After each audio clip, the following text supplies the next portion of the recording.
Back on March 24th of this year, then presidential candidate Rick Santorum won Louisiana. He won the Louisiana state Republican primary. Rick Santorum won with 49% of the vote. Mitt Romney got 27%, Newt Gingrich 16%, Ron Paul 6%.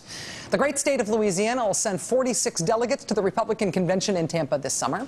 But even though Ron Paul came in dead last in Louisiana, even though he came in 4th out of 4 in Louisiana, when Louisiana sends its delegates to the convention in Tampa this summer, Louisiana will retroactively become a dead heat between him and Mitt Romney. It's looking like right now maybe 19 delegates for Mitt Romney and 17 for Ron Paul. Rick Santorum, who's now out of the race, will still have the remaining 10 that he got that March night.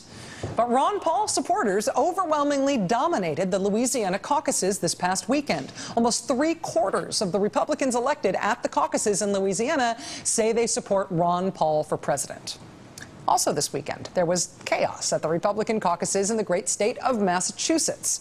Less than half of Mitt Romney's delegates were elected to represent him at the convention.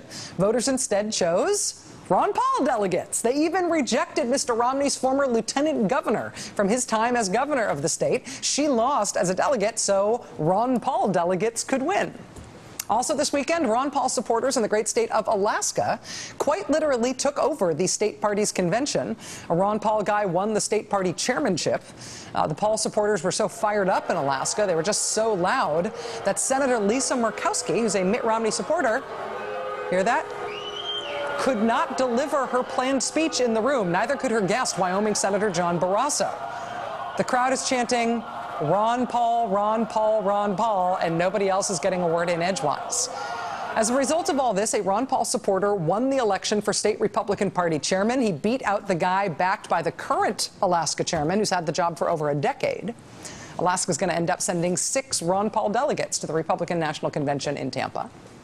We've seen this Ron Paul plot before. I mean, do you remember the Iowa Republican caucuses this year? First, they said that Mitt Romney won it, but then it turned out that no, that wasn't right. Then they tried to say it was a tie. Then Rick Santorum was declared the winner.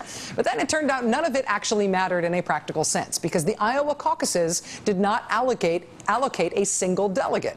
A state Republican Party committee does that. A state Republican Party committee picks the delegates who go to the Republican convention. And last month, Ron Paul supporters took over that committee, guaranteeing Ron Paul at least half of Iowa's 28 delegates. So in the end, forget all that nonsense, Ron Paul won Iowa. And, oh, by the way, a Ron Paul supporter now chairs the Iowa Republican Party as well. Ron Paul supporters have used state party rules and conventions and processes to secure victories large and small that will have a practical effect on the Republican Party. If not the nominating process for president this year, maybe the convention itself. Ron Paul's strategy hasn't been to convert non-believers or to swing Romney delegates over to his side. The Ron Paul strategy has been to get his own supporters inside, to get them inside the process. And we cannot say we didn't see this coming. How do you, from the outside, make positive change as your party's nominee and as president, if that's the will of the people? That's being that outside. You know, have the outside become the inside. We don't win over the insiders by becoming like an insider. We win the inside over by making the outsiders become more appropriate. Making the outsiders become more appropriate, like making them take over the state parties. In addition to those coups this weekend and before in Louisiana and in Massachusetts and in Alaska and in Iowa, Ron Paul has won more than half the delegates in Minnesota and in Washington state. So yes, Ron Paul won Minnesota and Washington state. He's got his eyes on Maine, on Missouri, and Nevada as well. He is scheduled to speak at the Nevada Republican State Convention this weekend. If Ron Paul wins a majority of delegates in 5 states, his name will officially be entered in nomination at the Republican National Convention in Tampa. And there will be a lot of Republican Ron Paul delegates there to cheer or do something when that happens. And then what? The Republicans fight it out like gladiators at the Coliseum? I love this stuff.